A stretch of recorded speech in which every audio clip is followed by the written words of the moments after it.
Subscribe करिए hi-fi study channel को, bell icon को प्रेस कीजिए लेटेस्ट वीडियो अपडेट सबसे पहले पाने के लिए। हेलो दोस्तों, फिर से आप सभी का बहुत बहुत स्वागत करता हूं आपके अपने चैनल हाईफाई स्टडी पे। दोस्तों, आज की जो वीडियो है वो आप सभी के लिए बेहद इंपॉर्टेंट होने वाली है। आज के वीडियो आपकी डीएलएड फर्स्ट सेमेस्टर का दोस्तों यहाँ पर मैं बाल विकास के बहुत ही महत्व टॉप 50 क्वेश्चन लेकर के आया। हालांकि ये पीडीएफ तो दोस्तों यहाँ पर 300 प्लस क्वेश्चनों की है, यानी 300 भी ज़्यादा इसमें प्रश्न हैं। लेकिन दोस्तों बाकी की पीडीएफ अभी कंप्लीट नहीं है, यानी कि उसमें कुछ टाइपिंग है या कुछ मिसप्रिंट है तो उसको सही करना है। इस वजह से दोस्तों यहाँ पर टॉप 50 क्वेश्चन ही मैं आपके सामने लेकर के आया हूँ। इसके जितने भी पार्ट आएंगे वो देख लीजिएगा, और अगर आप लोग इन क्वेश्चनों को नोट कर सकते हैं अपनी कॉपी में तो जरूर नोट कर लीजिएगा, क्योंकि very very most important question है ये दोस्तों। ठीक है, सबसे पहले प्रश्न की ओर चलते हैं और देखते हैं यहाँ पर क्या प्रश्न हमारा कह रहा है यहाँ पर कि जीन पियाजे ने बौद्धिक विकास के लिए कितने अवस्थाओं का वर्णन किया है। तो भाई साहब 4 अवस्थाओं का इन्होंने वर्णन किया है। इंद्रजनित गामक अवस्था, पूर्व संक्रियात्मक अवस्था, मूर्त संक्रियात्मक अवस्था और एक होता है अमूर्त संक्रियात्मक अवस्था। 4 अवस्थाओं का वर्णन किया गया है यहाँ पर। ठीक है, 4 अवस्थाओं का वर्णन किया है इन्होंने, किसने? जीन पियाजे ने। अगर पूछ लिया जाता है यहाँ पर कि किसी एक वर्णन के बारे में लिखिए, तो वो मैं आपको लघुत्री वाले पार्ट में कराऊंगा, ताकि वहां से आपका कंप्लीट हो जाएगा। ठीक है, तो उसमें आप इंद्रजनित वाला लिख सकते हैं या मूर्त संक्रियात्मक, जो भी आपको उस टाइम याद होगा वो आप लिख सकते हो। अगला क्वेश्चन सेकंड नंबर बनता है कि बाल मनोविज्ञान की परिभाषा क्रो एंड क्रो के अनुसार लिखिए। देखिए, बाल मनोविज्ञान हो या बाल विकास की परिभाषा हो, अलग अलग वैज्ञानिकों के अनुसार कौन कौन सी परिभाषाएं हैं। हालांकि मैंने 2019 बैच में भी, अगर आप इसके डिस्क्रिप्शन बॉक्स में जाएंगे वहां पर आप लोग बाल विकास वाली प्लेलिस्ट में जाएंगे तो सारे वीडियो आपको मिल जाएंगे। ठीक है, सारे हेल्पफुल वाले वीडियो मिल जाएंगे। तो अभी मैं आपके लिए एक स्पेशल वीडियो लेकर के आऊँगा जिसमें बाल विकास की परिभाषाएं होंगी, और एक स्पेशल वीडियो शिक्षण अधिगम वाले में होगा तो शिक्षण अधिगम की भी। कहने का मतलब है सब्जेक्ट की परिभाषाएं भी बहुत ज़्यादा जरूरी होती है। और यहाँ पर जैसा कि बात करते हैं यहाँ पर क्रो एंड क्रो के अनुसार, तो क्रो एंड क्रो के अनुसार बताया ये गया है यहाँ पर दोस्तों कि बाल मनोविज्ञान एक वैज्ञानिक अध्ययन है जिसमें बालक के जन्म काल से लेकर के और किशोरावस्था तक का अध्ययन जो है वो किया जाता है। ठीक है, यानी कि बालक को क्या किया जाता है, जन्म काल से लेकर के और किशोरावस्था तक, जन्म काल से किशोरावस्था तक का अध्ययन जो किया जाता है वो बाल मनोविज्ञान के अंदर आता है। यानी कि ये परिभाषा क्रो एंड क्रो ने कही थी। क्रो एंड क्रो क्या है? हमारे वैज्ञानिक है। ठीक है, बाल मनोविज्ञान वैज्ञानिक है। उसके बाद बाल मनोविज्ञान के अध्ययन की 2 विधियों के नाम लिखिए। तो बाल मनोविज्ञान के अध्ययन की 2 विधियां कौन कौन सी हैं? मनोविश्लेषण विधि और व्यक्तिगत निदान विधि। ये 2 प्रकार की विधियां होती हैं। नेक्स्ट क्वेश्चन हो जाएगा यहाँ पर कि वंशानुक्रम का अर्थ स्पष्ट करना है। जी हाँ दोस्तों, वंशानुक्रम का अर्थ स्पष्ट करना है, यानी आनुवांशिक लक्षणों का एक पीढ़ी से दूसरी पीढ़ी में पहुंचना ही वंशानुक्रम है। रूथ बैटिट के अनुसार यहाँ पर बताया ये गया है कि वंशानुक्रम माता पिता से संतान को प्राप्त होने वाले गुण का एक क्या है, ये नाम है। ठीक है, अगला नेक्स्ट 5 नंबर क्वेश्चन हो जाएगा यहाँ पर कि मनोवैज्ञानिकों के अनुसार बाल विकास की कितनी अवस्थाएं होती हैं। मनोवैज्ञानिकों के अनुसार बाल विकास कितनी अवस्थाएं होती हैं? तो ये तो आपको कन्फर्म है, पहले से पता है, शैशवावस्था, बाल्यावस्था और किशोरावस्था। ये 3 जो अवस्थाएं होती हैं बाल विकास, ये काफ़ी बार पूछी जाती है दोस्तों, काफ़ी कन्फ्यूज़न रहता है इसमें। और दोस्तों यहाँ पर ये ऑप्शन में भी रख दिए जाते हैं और इनके बारे में भी लिखने को आता है। मतलब ये 3 अवस्थाएं जो हैं ये आपके लिए बेहद इंपॉर्टेंट हैं, इनको याद रखिएगा आप। ठीक है, अगला हो जाएगा हमारा 6 नंबर क्वेश्चन। क्या कहता है कि मनोविज्ञान में बच्चों के विकास के किन किन अवस्थाओं का अध्ययन होता है, उनके नाम लिखना है। पहला सस्यावस्था, बाल्यावस्था, किशोरावस्था। मतलब किसी प्रकार से क्वेश्चन पूछा था। देखिए, दोनों क्वेश्चन आपके सामने दिए गए हैं, दोनों में थोड़ा सा डिफरेंट है, बस क्वेश्चन को कभी ना कभी घुमाया जाता है। एग्जामिनर क्या करता है भाई, कहाँ तक क्वेश्चन बनाएगा वो सिर्फ और सिर्फ क्वेश्चन को डाइवर्ट करता रहता है, घुमाता रहता है, इधर का उधर, इधर का उधर जोड़ता रहता है। ठीक है, उसी में आप लोग कंफ्यूज हो जाते हो। ठीक है, अगला क्वेश्चन कि बाल मनोविज्ञान में किसका अध्ययन किया जाता है। तो बाल मनोविज्ञान में बालकों के अध्ययन के विभिन्न अवस्थाओं का अध्ययन किया जाता है। पहला हो जाएगा यहाँ पर बाल विकास की प्रमुख अवस्थाएं इस प्रकार है। पहला शास्त्रावस्था, बाल्यावस्था और किशोरावस्था। मैंने बताया था ना, ये 3 चीज़ें आपके लिए बेहद इंपॉर्टेंट हैं। ये 3 चीज़ें इस वजह से इंपॉर्टेंट है क्योंकि ये ज़्यादातर घुमाता रहता है क्वेश्चन, ज़्यादातर क्वेश्चन ये घूमता रहता है एग्जामिनर। बाल विकास के मुख्य 4 अवस्थाओं के नाम लिखना है। तो बाल विकास के मुख्य 4 अवस्थाएं कौन कौन सी? शैशवावस्था, बाल्यावस्था, पूर्व किशोरावस्था और और किशोरावस्था, ये 4 अवस्थाएं हैं बाल विकास के, मुख्य 4 अवस्थाएं की बात की यहाँ पर की गई है। अगला हो जाएगा यहाँ पर कि प्रमुख रूप से संवेग कितने प्रकार के होते हैं। तो भाई साहब प्रमुख रूप से संवेग जो होते हैं वो 3 प्रकार के होते हैं। पहला क्रोध, भय, प्रेम, ये 3 प्रकार के होते हैं। बालक विकास की प्रमुख अवस्थाओं की आयु सीमा क्या है। बालक विकास की यानी बाल विकास की, यहाँ पर बाल अगर हटा देते हैं तो सिंपल हमारा सब्जेक्ट का नाम उभर किया जाएगा। बाल विकास की प्रमुख अवस्थाओं की आयु सीमा क्या है। तो पहली सीमा क्या हो जाएगी, शैशवावस्था, यानी कि जन्म से 5 वर्ष तक क्या होता है, शैशवावस्था होती है। बाल्यावस्था जो होती है वो 6 से 10 वर्ष तक होती है। किशोरावस्था जो होती है वो 11 से 18 वर्ष तक होती है। मैंने ये क्वेश्चन जो है कम्युनिटी पोस्ट में भी डाला था, काफ़ी सारे लगभग 30,000 लोगों ने इस पे अपना मत दिया था। अगला हो जाएगा यहाँ पर कि अधिगम का अर्थ स्पष्ट कीजिए। तो सीखने तथा सिखाने की सतत प्रक्रिया ही अधिगम है, यानी क्रो एंड क्रो के अनुसार क्या बताया गया है, ज्ञान एवं अभिवृत्ति की प्राप्ति ही अधिगम है। ज्ञान एवं अभिवृत्ति की प्राप्ति ही क्या है, अधिगम कहलाती है। ठीक है, ये जो क्वेश्चन पेपर जो होता है दोस्तों 50 नंबर का होता है। एक चीज़ याद रखिएगा, इसमें 25 नंबर अनिवार्य रूप से लाने ही लाने होते हैं, इससे कम होता है दोस्तों बैक लग जाता है। और बैक ना लगने पाए इतनी अच्छी आपकी तैयारी होनी चाहिए, क्योंकि आपको तो पता है 2019 बैच ने कितना झेला है और अभी भी झेल रहे हैं। ठीक है, तो आपकी तैयारी जो होनी चाहिए वो 100% मान के चलिएगा आप लोग। ठीक है, अगला हो जाएगा यहाँ पर कि वातावरण का अर्थ स्पष्ट करना, यानी सामान्य अर्थ में चारों तरफ से घिरा हुआ आवरण क्या होता है, हमारा वातावरण कहलाता है। कहने का मतलब यहाँ पर ये होता है दोस्तों कि सामान्य रूप से हम समझ सकते हैं कि वातावरण हमारे चारों ओर विद्वान वह सभी वस्तुएं हैं जो कि हमें प्रभावित करती हैं।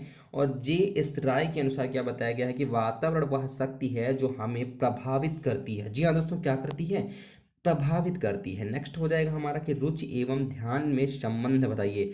रुचि और ध्यान में संबंध बताइए। ये दोनों क्या हैं, जहाँ रुचि होगी वहाँ ध्यान होगा, जहाँ ध्यान होगा वहाँ रुचि होगी। कहने का मतलब ये दोनों एक सिक्के के 2 पहलू हैं। हेड टेल की बात कर लेते हैं, तो अगर एक सिक्का है, अगर उसमें एक हेड है तो टेल जरूर होगा, टेल है तो हेड जरूर होगा। दोनों कभी अलग अलग नहीं हो सकते हैं। ठीक इसी प्रकार जो रुचि और ध्यान है, ये आपस में संबंध इनका ये है कि ये कभी अलग नहीं हो सकते हैं।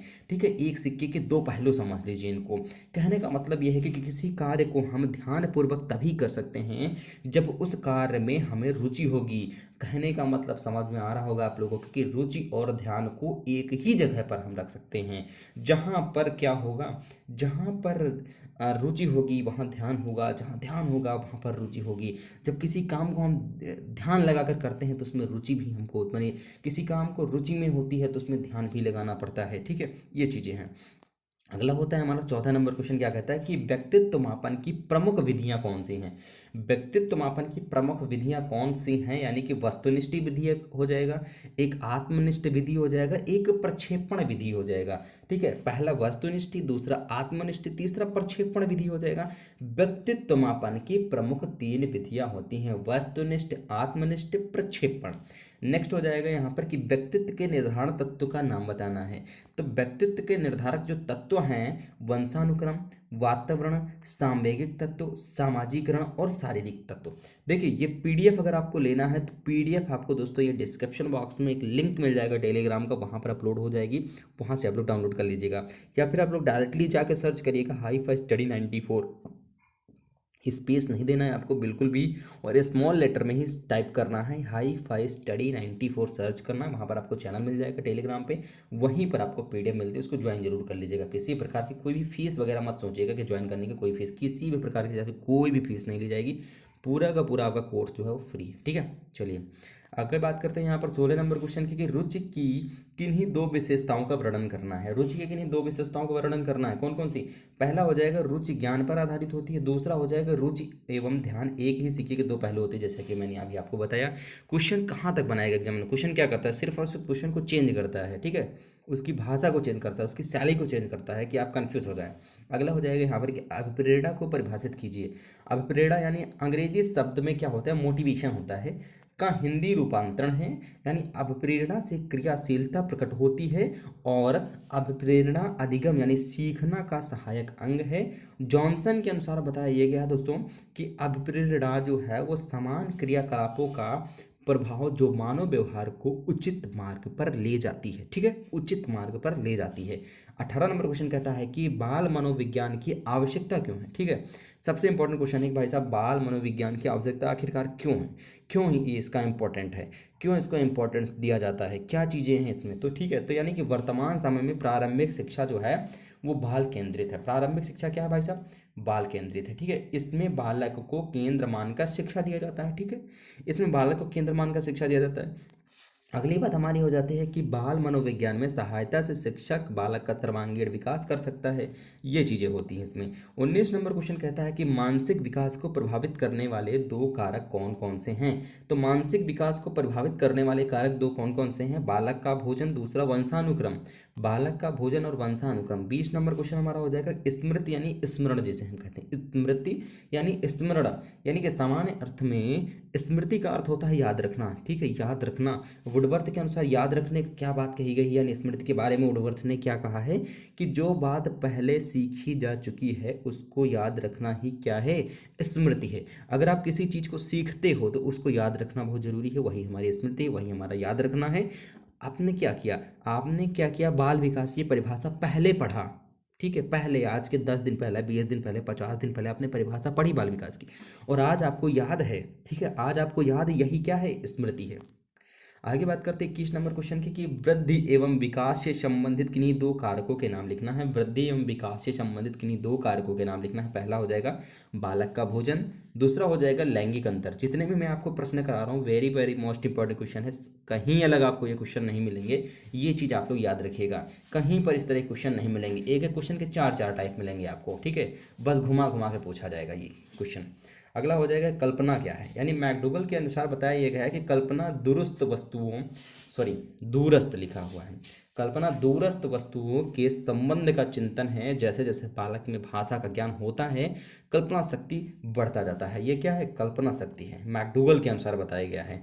अगर कल्पना की शक्ति पूछता है तो आप मैकडूगल का ही आप किसी भी एक वैज्ञानिक का लिख सकते हैं, लेकिन अगर पर्सनली पूछ लिया जाता है कि मैकडूगल को कल्पना की परिभाषा बताइए तो आपको मैकडूगल का लिखना पड़ेगा, अन्यथा जो याद है आपको वो लिख सकते हो। ठीक है, चिंतन क्या है, चिंतन को सामान्य रूप से सोचना कहते हैं। ठीक है, चिंतन को क्या कहते हैं भाई साहब, सोचना कहते हैं। यानी कि क्या होता है भाई साहब, हम कुछ ज़्यादा सोच लेते हैं, कुछ ज़्यादा दूर तक सोचते हैं तो क्या होता है, चिंता बढ़ती जाती है, चिंता। ठीक है, चिंता चिता समान होती है।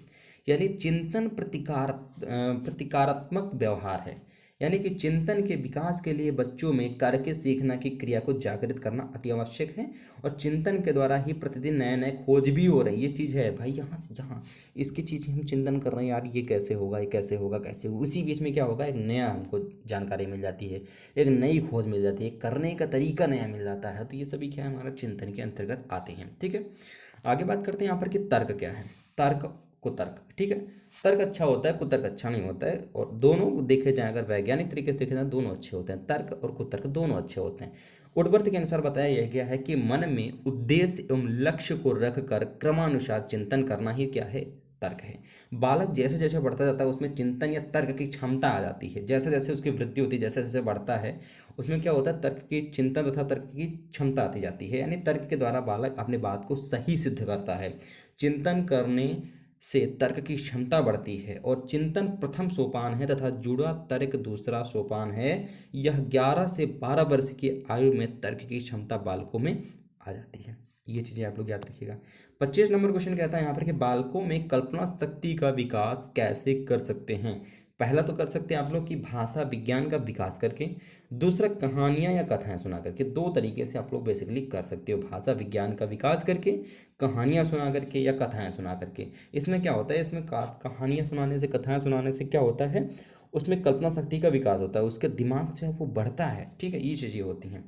आगे बात करते हैं 26 नंबर क्वेश्चन की। 26 नंबर क्वेश्चन कहता है कि विकास के परिणाम स्वरूप व्यक्ति में नवीन विशेषताएं और नवीन योग्यताएं प्रस्फुटित होती हैं। यह कथन किस मनोवैज्ञानिक का है। तो दोस्तों यह कथन जो है वो हरलाक का है। ठीक है, ये कथन किसका है सर? हरलाख का है।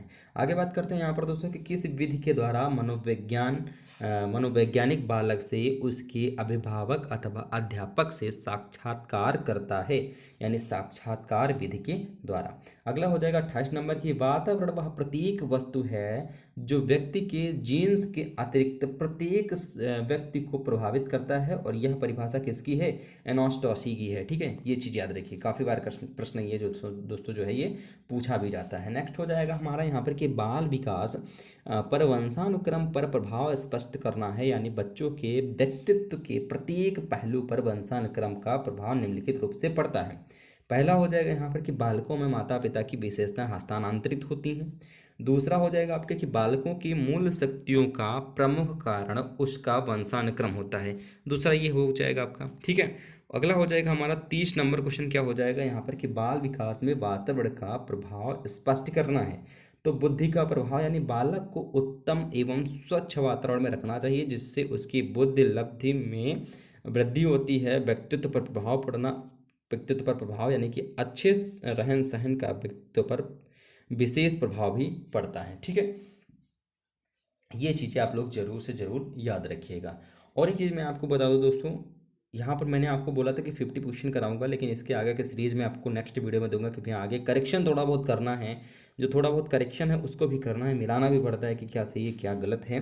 ठीक है, तो उम्मीद करते हैं वीडियो पसंद आएगा दोस्तों। इस वीडियो को ज़्यादा से ज़्यादा दोस्त मित्रों के साथ शेयर जरूर करें। ठीक है, एक और मेरी बात मानिए, आप लोग अपने दोस्तों को ज़्यादा से ज़्यादा जोड़ने की कोशिश करें। ठीक है, ज़्यादा से ज़्यादा लोगों को बताएं कि हाँ यहाँ पर भी क्लासेस चलती हैं, और ज़्यादा से ज़्यादा लोग जुड़ें ताकि और मज़ा आएगा पढ़ाने में। ठीक है, और मज़ा आएगा और ज़्यादा से ज़्यादा आपको पढ़ाया जाएगा, और ज़्यादा से ज़्यादा कोशिश की जाएगी। इतने बेहतरीन क्वेश्चन छाटे जाएंगे आपके लिए जो एग्जाम में आने वाले हैं। आप कहीं भी अगर आपका फीडबैक लेना चाहते हैं 2019 बैच से आप फीडबैक ले सकते हो। ठीक है ना, मिलेंगे नेक्स्ट वीडियो के साथ। जय हिंद, वंदे मातरम।